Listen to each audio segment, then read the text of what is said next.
Hey everyone. So the first thing I'm going to cover in this first video about diabetes is the one factor that the doctors really look for is good morning glucose levels. So I struggled with this a few years ago. I was having lots of problems. I couldn't really understand. So the regime that I was on, or the regime I am on, is fast-acting insulin with every meal, and then a background insulin, a Levemir before bed. And what was happening was that I was eating my last meal at 6 o'clock at night, and then I was sort of just going to bed at about 10:30, 11 o'clock. My bloods would be about 10, and I wouldn't be eating or drinking anything. I'd be going to sleep, and then I'd be waking up in the morning and my blood sugars were up at 22, 23. And this went on for quite some time, and I really couldn't understand what was happening. My doctor's advice was to increase my bedtime insulin, which I was taking at around about 10 p.m, which I tried. I'd done that for a couple of days, but then I started having hypos at about 1 or 2 in the morning. So I quickly realised that actually, you know, by the time you get up, have something to eat, you know, and it takes a while to get back to sleep, as you know, once your sugars have gone really low. I quickly dropped the insulin back down to what I was taking before. One of my doctors actually recommended that I had put a meter on that took my blood every 10 minutes for 7 days to give us an idea of what was going on, because I was, you know, they were being a little bit random, going up and down. So I done this, and this was a real big eye-opener for me. And what I realised by doing this was that I was taking my last insulin at 10 p.m. I was going to sleep, and then around about 1 or 2, whilst I was asleep, my sugar levels were shooting through the roof.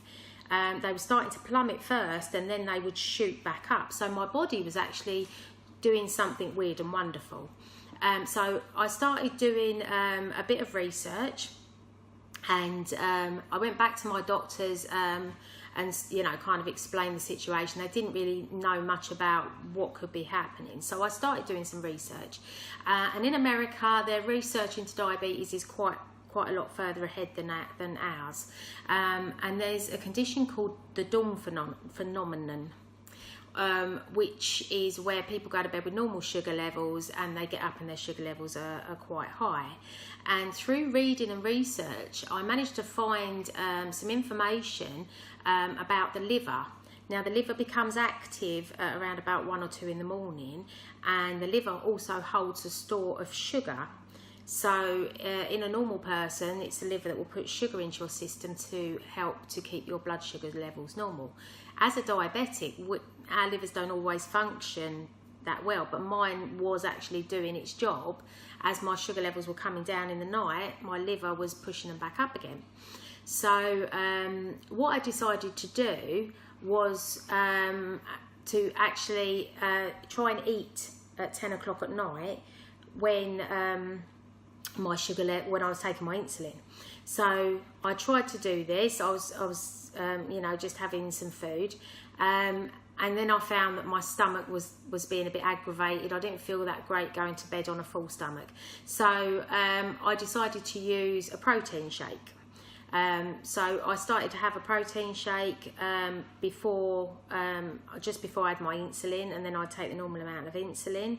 And what happened then was my sugar levels, I'd go to bed with them at 10, and I'd get up in the morning and they'd be around about 11. So just by doing this process, giving the insulin something to work with, my actual sugar levels came down by about 10 points, which was then starting me off the next day on a much better level, and not starting off the day with very high sugar levels. So hopefully this tip may help some of you if you're struggling with hypos or going low in the night, if you're waking up because you're hungry, or if you're finding that you're having high sugar levels in the morning. Just try this process. Just try to have like a protein shake before you go to bed. It's easy on the digestion. The protein will fill you up through the night and keep your sugar levels good.